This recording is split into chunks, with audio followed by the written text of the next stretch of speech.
दुसऱ्या दिवशीची सकाळ आरवच्या आयुष्यात जरी नॉर्मल असली तरी बाकी सगळे मात्र ॲबनॉर्मल झालेले. त्याच्या काळजीने त्यांना रात्रभर झोप लागली नसली तरी तो मात्र त्याची झोप पूर्ण करून नुकताच उठलेला. साहेबांनी आज तर त्यांचं सकाळचं रुटीनही फॉलो केलं नव्हतं. व्हॉट? आरव सोफ्यावर निवांत त्याची कॉफी पीत बसलेला की अचानकच त्याने वैतागत समोर बसलेल्या त्याच्या आजी आणि मॉमवर नजर रोखली. त्यांचं वारंवार त्याला बघणं त्याला इरिटेट करत होतं. त्यांनाच वैतागून तो इथे येऊन बसलेला. पण हाय का, या दोघींना चैन कुठे ना? त्याला कळत होतं त्याच्यासाठीच वरीड आहे ते. पण त्याला आता कालचा विषय नको असल्याने तो गप्प बसला होता. पण ह्या तर त्याला सुखाने बसूही देईनात. म्हणजे जोपर्यंत त्याचा आत्मा त्या भडकवणार नाहीत तोपर्यंत त्यांच्याही जीवाला शांती कुठे भेटणार होती. वट कारट्या, आजीला वट म्हणतोस ते पण माझ्याच घरातून? रेड्या, तूच वट इथून. आजीने आरवच्या बोलण्याचा चुकीचा अर्थ घेतलेला बघून नित्याने तर मनातच कपाळाला हात मारून घेतला. या म्हातारीला म्हातार वयात बालपण चढलंय का? नित्याने आजीला बडबडत एक नजर आरवकडे पाहिलं तर तो तोंड आकसून आजीकडेच बघत होता. जणू या परजीवी जंतूचं मी काय करू हाच विचार चाललेला वाटतं त्याच्या डोक्यात. आजी, अगं तो वट नाही तर वॉट बोलला ग. म्हणजे तुम्ही त्याच्याकडे बघत बसलाय म्हणून चिडलाय तो. नित्याने हळूच आजीच्या कानात कुजबुजताच आजीच्या डोक्यात आत्ता कुठे जाऊन ट्यूब पेटली आणि तिने आरवकडे बघून आता बळबळच तिची बत्तीशी दाखवत दुसरीकडे नजर फिरवली. ती सगळं नॉर्मल असल्याचा असा काय आव आणत होती की तिची ती ओसंडून वाहणारी ओव्हर ऍक्टिंग बघून नित्याने तर डोक्यावर हातच मारून घेतला. हात मारून मारून डोकं फोडून घेणार होती वाटतं ही बया. आधीच आरव सकाळपासून तिच्याकडे साधं बघतही नाही बघून ती स्वतः अस्वस्थ झालेली. त्यात आजीची चाललेली ओव्हर नौटंकी बघून तिला तर कुठे डोकं आपटू असं झालं. पण स्वतःचं डोकं नाही बरं का, हे ध्यान इतकं गुणीही नव्हतं. राग समोरच्याचा आलाय तर ती डोकंही समोरच्याचं फोडायचा विचार करत होती. अरे यार, आत्ता या शांत बसलेल्या मुंगुसाला या नागिनीला उकसवायचंच आहे का? म्हणजे हिच्या या अवाढव्य शरीरात किती किडे वळवळतात म्हणते मी. काल इतका झालेला तमाशा या म्हातारीला पुरेसा नाही वाटतं. म्हणजे कालही कळीचा नारद हीच होती. कारण जर हीच मध्ये पचकली नसती तर हा भुरट्या तापला नसता. आणि जर हा तापलाच नसता तर ती दोन महान अक्कलशून्य माणसं उगाच ह्याच्यावर चढली नसती. नित्या मनात सर्व गणित मांडतच होती की अचानक आलेल्या आरवच्या वैतागलेल्या आवाजाने परत तिची तंद्री तुटली. आजी, तुला माझ्या चेहऱ्यावर तुझ्या कुठल्या फालतूच्या सिरियलचं पोस्टर छापलेलं दिसतंय का, जे तुम्हाला घुरत बसलीये? या म्हातारीचं एक काय करू असं झालेलं त्याला. म्हणजे त्याने कितीही शांत राहायचा प्रयत्न केला तरी ही बाई काय त्याची शांतता टिकू देणार नव्हती. डायनिंगवर बसायची इच्छा नसल्याने तो गप्प इथे येऊन बसला तर इथेही या त्रिमूर्ती त्याच्या डोक्यावर नाचायला हजर झाल्या. सोडा रे सोडा जरा त्या लेकराला. कारण काल फक्त त्याने फ्लॉवर पॉट फोडला होता, पण आज मात्र रागात खुर्ची उचलून तुमच्या डोक्यात घालू नये म्हणजे झालं. खबरदार हा भुरट्या, एक वेळ तू मला काहीही बोल, मी ऐकून घेईन. पण माझ्या सिरियल्सला फालतू बोलू नको, नाहीतर इथेच आपटेन तुला. आजीचं सिरियल प्रती असलेलं ते वेडं प्रेम बघून आरवचा चेहरा आणखीनच लाल झाला. जसं तुला तुझ्या सिरियलला बोललेलं आवडत नाही तसंच तूही उगाच मला घूरणं बंद कर. इरिटेशन होतंय मला. आरव परत चिडीचा गुब्बारा झालेला. पण ही म्हातारीही काही कमी होती का? त्याला समजून घ्यायचं सोडून हीच त्याचा तवा भडकवत होती. तरी बरं, देविका आणि मोठ्या काकांना आजोबा कुठेतरी घेऊन गेलेले. आता कुठे हे तर त्यांनाच माहीत बाबा. भुरट्या, तू? आजी परत त्याला काही ऐकवणार. अरे, आत्ता माझा आरू आहेच इतका हँडसम की कोणाचीही नजर त्याच्यावरून हटणार नाही. तर मग ह्यात आजीची तरी काय चूक ना? सियाच्या आवाजाने इथे आजीने लगेच सुटकेचा श्वास सोडला. नाहीतर हे ध्यान आज परत भांडायला अगदी सज्ज झालेलं. वहिनी, आरव सियाला आजीचा पक्ष घेताना बघून इवलूस तोंड करून घेताच तिने त्याच्याकडे बघून हसतच डोळे मिचकावले. तसा इथे आरव क्षणातच शांत झाला. सियाचं हे निरागस हसूच तर या दोन्ही भावांची कमजोरी होती. पण जसं त्याचं लक्ष सियाने त्याच्या समोर आणून ठेवलेल्या प्लेटकडे गेलं, तशी इथे आरवच्या डोळ्यात चमक आली आणि तो अगदीच खुश झाला. ओ वाव वहिनी, पोहे, तेही तुझ्या हातचे. ह्या पोह्यांना बघून त्याच्या चेहऱ्यावर उमटलेला तो भरमसाठ आनंद सगळ्यांचे चेहरे फुलवून गेलेला. पण सध्या बाकी कोणाचे ते सुखद भाव बघायची आरवला सवड तरी कुठे होती.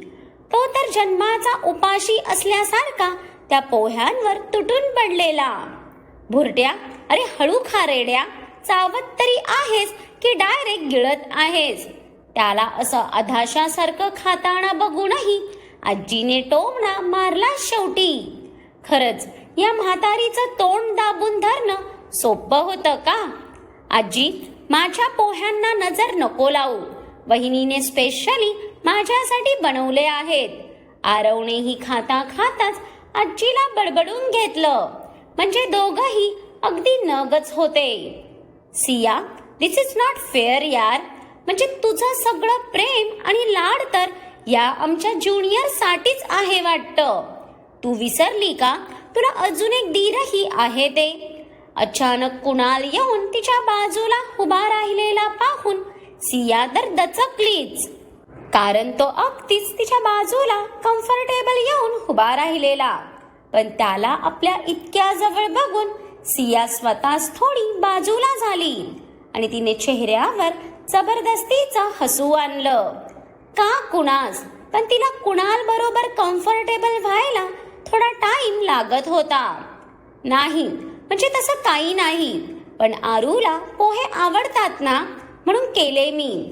आरवला आता आनंदाने खाताना बघून इथे सियाच्याही ओठांवर समाधानाचा हसू पसरलं. पण तिची नजर आरववर असल्याने तिला माहित नव्हतं की कुणाल तिला तिरक्या नजरेने तिच्याकडे बघत आहे ते. कुणालदा, तू माझ्या आणि वहिनीच्या बॉन्डवर जळू नको हा. तसही या घरात वहिनी सर्वात जास्त प्रेम तर फक्त माझ्यावर करते, हो ना वहिनी? आरवला आधीसारखं परत नॉर्मल झालेलं बघून सियाने हसतच होकारार्थी मान हलवायला कोणीतरी अचानक तिला एका बाजूने मिठीत घेतलं.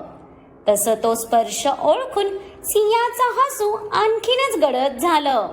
कारण हा स्पर्श तर तिच्या नसानसात असा काय भिनला होता की ती बंद डोळ्यांनीही त्याला ओळखू शकत होती. नो वे आरव, माझी जाना सर्वात जास्त प्रेम तर फक्त माझ्यावर करते. Because even she also don't have any choice. Right princess? Agni आणि सिया भोवतीची मिठी आणखी घट्ट करत तिच्या कपाळावर ओठ टेकवत तिला नजरेत साठवलं. आज त्याच्या प्रिन्सेसच्या चेहऱ्यावरचं तेज जणू अग्नेयच्या प्रेमाने कैक पटीने वाढलं होतं. त्यात मॅडम स्काय ब्लू कलरच्या साडीत अगदी गोड अशी गोंडस डॉल दिसत होत्या. पण या सडू कुमारालाही असं लहान मुलासारखं जळताना बघून सियाने तर मनातच डोक्यावर हात मारून घेतला. काय करणार, तिचा राक्षस तिच्या बाबतीत खूपच पजेसिव्ह होता ना. अहो, अग्नियचं हे कुठेही कधीही उतू जाणारं प्रेम बघून सियाला नेहमीच अवघडून यायचं. तिच्या बाबतीतच तर साहेब इतके एक्सप्रेसिव्ह होते. नाही तर बाकीच्यांच्या बाबतीत तर सडलेला थोबडा घेऊनच फिरायचा तो. सॉरी भाई, हा तुझाही खूप मोठा गैरसमज आहे. कारण तुझ्या समोरही वहिनीचं सर्वात जास्त प्रेम तर माझ्यावरच आहे. आरवचा सियाला घेऊन हा कॉन्फिडन्स बघून सगळ्यांचे डोळे किंचित मोठे झाले. एक क्षण तर कालचा प्रसंग या मुलाच्या मेंदूवर खोलवर परिणाम करून गेल्यासारखंही वाटलं त्यांना. कारण अग्नीवरचं सियाचं ते अफाट प्रेम शब्दात मांडता तरी येणार होतं का? पण इकडे आरवचं ऐकून अग्नियाने त्याची बारीक नजर सियावर आणली. ती काहीच बोलत नाही बघून आता मात्र त्याचे चिडके भाव देखील त्याच्या थोबड्यावर आले. अरे देवा, माझा आरू लहान आहे की हे तेच मला कधी कधी कळत नाही. म्हणजे आता ते लेकरू लहान आहे तर ह्यांनी तरी समजून घेतलं पाहिजे ना. पण जिथे विषय माझा येतो तिथे तर ह्यांच्यातला कपटी राक्षस लगेच जागाच होतो. सिया मनात बडबडतच स्वतःला संयत करून घेत अग्नियाकडे वळली. स्वतःपेक्षा तर जास्त या माणसाला शांत करणं गरजेचं होतं तिला. अहो, सियाने डोळ्यांनीच अग्नियाला समजवू पाहिलं. तसं अग्नियाने आरवकडे बघून उसासा सोडत नकारार्थी मान हलवली. आय एम लिव्हिंग नाव, त्याने शांततेनेच सियाला सांगून तो परत तिच्या कपाळावर ओठ टेकवून वळणार की तो सियाने पटकन त्याचा हात पकडला. अहो, तुम्ही अजून नाश्ता नाही केलात. तिला वाटलं तो तिच्यावर रागवून चाललाय म्हणून तिचा जीव अगदीच कासावीस झाला. नाही, नको, मी ऑफिसमध्ये करेन, मला आता लेट होतोय. अग्नियाने हातातल्या वॉचवर एक नजर टाकली. त्याला आज खरंच लेट झालेला. अहो, असं काय करताय? नाश्त्याला कितीसा उशीर लागणार आहे. नाही तर निदान कॉफी तरी घेऊन येऊ का मी? त्याला असंच जाताना बघून सियाच्या मनात कालवा कालव झाली. पण तिची तडफड बघून आत्ता मात्र तो मनातच गालात हसला. भले शब्दांनी बोलली नसली तरी तिच्या वागण्यातूनच तिचं त्याच्यावरचं प्रेम भरभरून वर यायचं. काही गरज नाही, तू तुझ्या बाळाकडेच लक्ष देत बस. अग्नेय थोड्या लटक्या रागात रागवतच सियाला थोडं बाजूला घेऊन आला. अहो, असं काय करताय? प्लीज समजून घ्या ना. मी परत आरूला सॅड नाही बघू शकत. सियाची अजूनही आरववर अडकलेली नजर बघून अग्निय तर आता जणू खाक व्हायचाच बाकी राहिलेला. अरे बाबा, मान्य तुझं तुझ्या या आगाऊ कार्ट्यावर इतकं भरमसाठ प्रेम उतू चाललंय म्हणून काय स्वतःच्या नवऱ्याला इतकं इग्नोर करणार का? पण या बाईला बोलून तरी काही उपयोग होता का? म्हणून तो स्वतःचाच राग दाबत तिला आरवच्या जगात सोडून निघूनही गेला. तरी या बाईला शुद्ध आहे का बघा. खरंच अवघड आहे या मुलीचं. संध्याकाळच्या 8च्या आसपास रीटा जशी तिच्या फ्लॅटचा डोअर उघडून आत आली तेव्हा तिला थोडं वेगळं वाटलं. ती चालत लिव्हिंग एरियात आलीच होती की तिची नजर थेट सोफ्यावर बसलेल्या राघवेंद्रवर गेली. तशा इथे रीटाच्या भुवया उंचावल्या ना. What the hell are you doing here? Without तिच्या परमिशन तिच्या फ्लॅटमध्ये या राघोबाला बघून रीटाची सटकली ना आणि तिची डायरेक्ट इन्स्टंट रिॲक्शन बाहेर आली. पण राघवेंद्र मात्र रीटाकडे बघतच राहिला. तो रीटाला मोनालिसा सोबत हार्डली 2 ते 3 वेळाच भेटला होता. त्यातही त्याचं रीटाशी काही एक बोलणं झालं नव्हतं. पण मोनालिसा सोबत सलवार सूट मध्ये येणाऱ्या आणि डोळ्यांवर नेहमी भिंगाचा चष्मा घालून मिरवणाऱ्या रीटाला समोर इतक्या परफेक्ट फॉर्मल अटायर मध्ये बघून तो स्वतःही एक क्षण अवाक झाला. कसली फिट दिसत होती ती. तिने ब्लॅक फॉर्मल पॅन्ट सोबत वर देखील फॉर्मल शर्टच घातलेलं ज्याच्या भाया कोपऱ्यापर्यंत फोल्ड असल्याने तिची दबंग पर्सनॅलिटी उठून दिसत होती. त्या फ्लॅटच्या सगळ्या लाईट्स बंद होत्या, पण फक्त सोफ्याच्या बाजूचा एक टेबल लॅम्प मात्र राघवेंद्रने ऑन केलेला. Oh my God, I am completely shock man. Can I know who are you? Miss, ज्या मुलीला मी मोनासोबत पाहिलं होतं ती तू तर नक्कीच नाहीस. राघवेंद्र त्याच्या दोन्ही खिशात हात घालून रीटाच्या डायरेक्ट समोर आला. तसा त्याच्या चेहऱ्यावरचे उडालेले एक्सप्रेशन बघून रीटाने तिरकस हसत फक्त एक टिचकी वाजवली. तशा हॉलच्या सगळ्या लाईट्स ऑन झाल्या आणि रीटाचा तो कॉन्फिडन्सने परिपूर्ण भरलेला चेहरा राघवेंद्रच्या अगदी समोर आला. ते काय आहे ना मिस्टर राघवेंद्र, दिसतं तसं नसतं म्हणून तर जग फसतं असं उगीच थोडी म्हणतात. हे जे माणसाचे डोळे असतात ना, खरं तर हेच सगळ्यात जास्त माणसाचा घात करतात. रीटाला अजूनही इतकं लापरवाह बघून इथे राघवेंद्रच्या कपाळावर हलकी अठी आली. कारण कोणतीही मुलगी जिथे एका परपुरुषाला आपल्या फ्लॅटमध्ये बघून घाबरून जाते, तिथे ही तर अगदी कूल होती. You are right. माझ्याही या डोळ्यांनी एकदा नाही तर दोनदा फसवलंय मला. राघवेंद्रच्या चेहऱ्यावर आता राग जमा झालेला बघून रीटाचं हसू भस्कन बाहेर आलं. ओ तेरी, म्हणजे फायनली तुला कळालं वाटतं. बट राघू, तुला एक खरं सांगू का यार, तुझ्या इतका डम पर्सन मी कधीच आजवर पाहिलाच नाही. मिस, जो बंदा तुझ्या समोर इतकी वर्ष उलटी येण्यासारखी इतकी बेकार ऍक्टिंग करतोय, तरी तुला त्याला पकडता नाही आलं. Really you are one of the successful business tycoon. रीटाने राघवेंद्रवर तंज कसत तिचे ओठ रुंदावले. पण तिच्या या अतिच्या चिडवण्यावर इथे राघवेंद्रच्या हाताची मूठ आवळली गेली ना. आयुष्यात पहिल्यांदा असं झालेलं की कोणी मुलगी त्याच्या समोर आवाज चढवून अगदी बिनधास्त बोलत होती. वर त्या मुलीच्या नजरेत त्याला भीतीचा लवलेशही दिसत नव्हता. म्हणून त्याचे डोळे आता रागाने लाल झाले आणि पुढच्या क्षणी त्याने रीटाचे केस पकडले.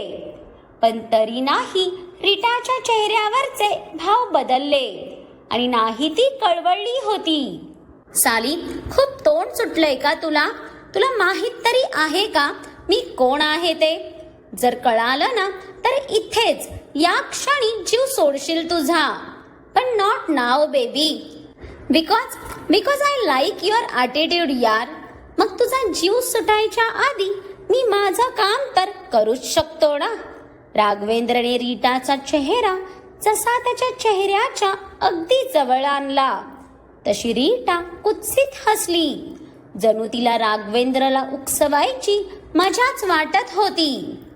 तू तोच सायको आहेस ना ज्याने 49 मुलींचं आयुष्य बर्बाद केलंय.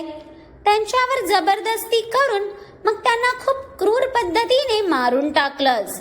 मी आय राईट मिस्टर राघोबा? रीटाला त्याचं सत्य माहीत आहे बघून आधी शॉक होऊन मोठे झालेले राघवेंद्रचे डोळे नंतर खुनशी हसले. तुला हे विष्णूने सांगितलं ना? राघवेंद्रची तिच्या केसांवरची पकड घट्ट झाली. त्या ब्लडी डॅशला तर मी इतकं बेकार मरण देणार ना की त्याची आत्मा ही तडफडली पाहिजे. आणि जर आता तुला ही सगळ्या गोष्टी माहीत आहेत म्हणजे आता तुला जिवंत ठेवण्यात काहीच अर्थ नाही. पण त्याआधी माझी हाफ सेंचुरी तर मी पूर्ण करू शकतो ना. राघवेंद्रने गालात हसत त्याचा दुसरा हात रीटाच्या कमरेवर घट्ट करताच रीटाने रागात डोळे मिटले आणि पुढच्या क्षणी तिच्या ओठांवर परत खुनशी हसू तरळलं.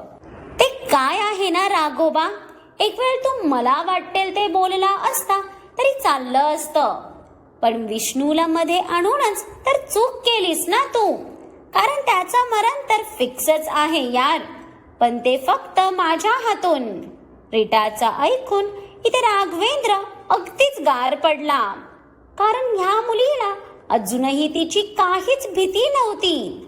म्हणजे नेमकी हीच सर्वात मोठी सनकी होती की हिला ट्रेन करणारा हिचा महान गुरु हे तर राघवेंद्रलाही आता समजेलच.